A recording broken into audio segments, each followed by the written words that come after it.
नमस्कार बंधुरा सीमार रान्नाघरे आपनादेर सकलके स्वागत जानाई।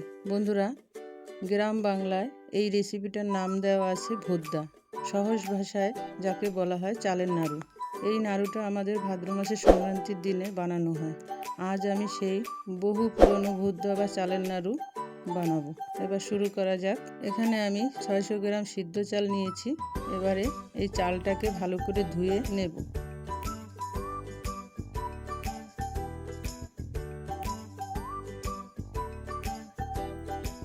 এবারে এর মধ্যে 2 ছোট চামচ নুন দিলাম।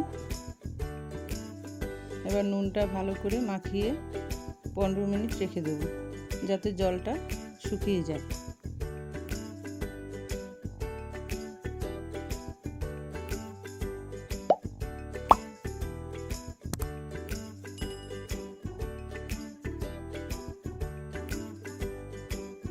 এবার 15 মিনিট হয়ে গেছে। এবার একটা কড়াই উনুনে বসিয়ে ভালো করে গরম হলে এর মধ্যে 1 কাপ করে চাল দিয়ে এভাবে ভেজে নেব। বেশি করে চাল দিলে ভালো ভাজা হবে না, তাই কম কম করে চাল দিয়ে ভেজে নেব।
আমার সব চালগুলো ভাজা হয়ে গেছে। এবার চাল ভাজাগুলো 15 মিনিট ঠান্ডা হতে দেব। এবার একটা কড়াই উনুনে বসিয়ে গরম হলে 1 চা চামচ সাদা জিরা দিলাম, একটু ভেজে নামিয়ে নেব।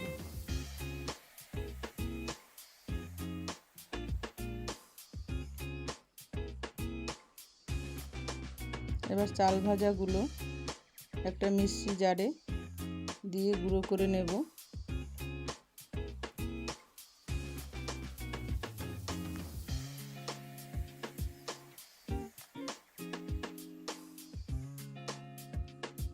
এভাবে সব চালগুলো গুঁড়ো করে নেব। সব চালগুলো গুঁড়ো করা হয়ে গেছে।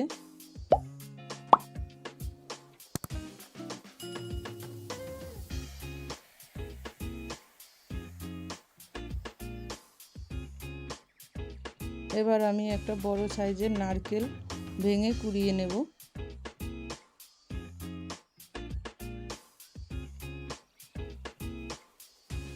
যেহেতু এটা অনেক বড় নারকেল, তাই 300 গ্রাম চিনি দিতে হবে। যেহেতু আমি এই নারকেলের সাথে 600 গ্রাম চালের গুঁড়া দেব, তাই আরও 300 গ্রাম চিনি দিলাম। মোট 600 গ্রাম চিনি দিলাম। আপনারা চাইলে আখের গুঁড়ো দিতে পারেন।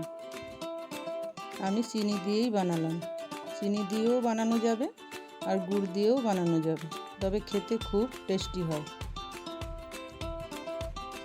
এবারে চিনি আর নারকেল কোরানো একসাথে মাখিয়ে নেব।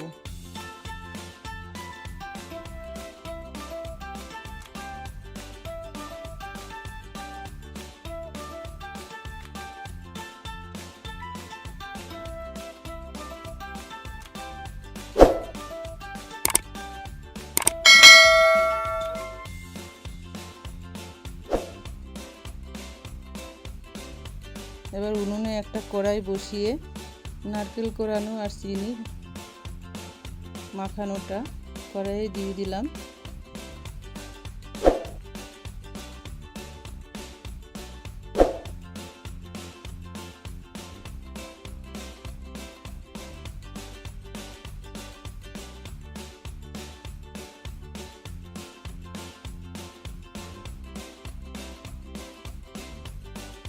এবার 1 কাপ জল দিলাম।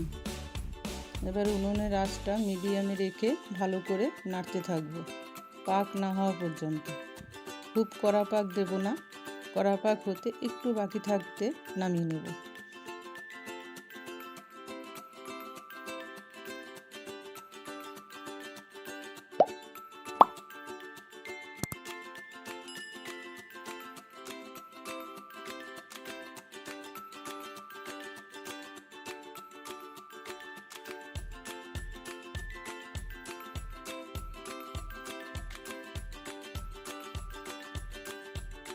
এবারে এর মধ্যে চাল ভাজার গুঁড়োগুলো দিয়ে দিলাম।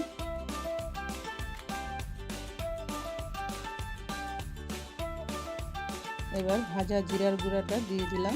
এবারে একসাথে মিশিয়ে নেব।